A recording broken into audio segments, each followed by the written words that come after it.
आर्थिक रूप से कमजोर वर्ग के लोगों को मिलने वाले ईडब्ल्यूएस कोटे पर सुप्रीम कोर्ट ने अहम फैसला सुनाया है।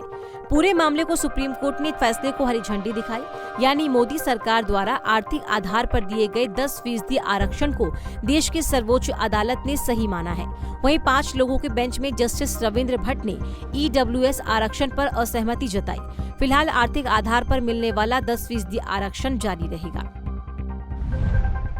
क्यों हो रहा था ईडब्ल्यूएस आरक्षण पर विवाद?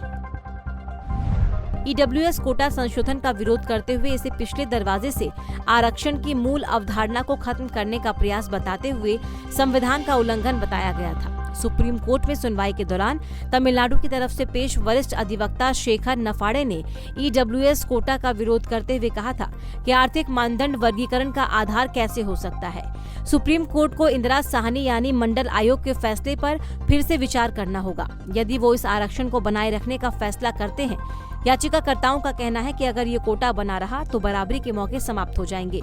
सुप्रीम कोर्ट में 7 दिन तक चली सुनवाई के बाद कोर्ट ने ईडब्ल्यूएस आरक्षण मामले पर 27 सितंबर को फैसला सुरक्षित रख लिया था।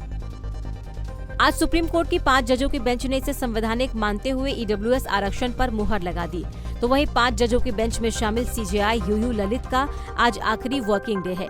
8 नवंबर को चीफ जस्टिस रिटायर हो रहे हैं। ऐसे में सुप्रीम कोर्ट के फैसले को एक ऐतिहासिक फैसला माना जा रहा है।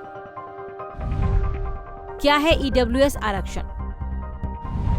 मोदी सरकार ने सामाजिक न्याय का हवाला देते हुए 2019 के लोकसभा चुनाव से ठीक पहले आर्थिक रूप से पिछड़े सामान्य श्रेणी के लोगों के 10% आरक्षण देने का निर्णय लिया था।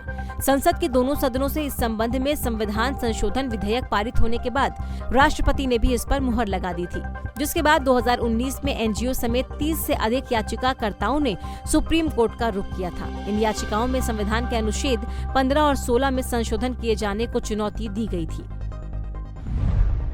किस आधार पर दिया गया ईडब्ल्यूएस?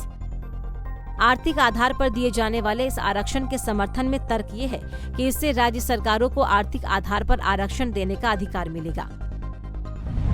साल 2005 में तत्कालीन यूपीए सरकार ने मेजर जनरल रिटायर्ड एसआर सिन्हो आयोग का गठन किया था, जिसने साल 2010 में अपनी रिपोर्ट पेश की थी। इसी रिपोर्ट के आधार पर ईडब्ल्यूएस आरक्षण दिया गया।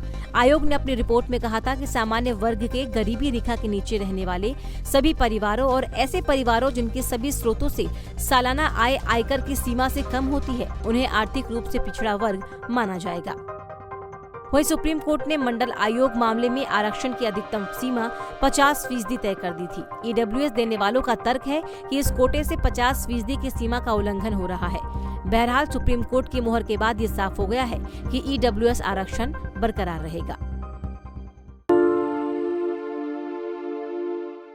हमसे जुड़े रहने के लिए हमारे YouTube चैनल को सब्सक्राइब करें और नई वीडियो की नोटिफिकेशन के लिए बेल आइकॉन को दबाएं।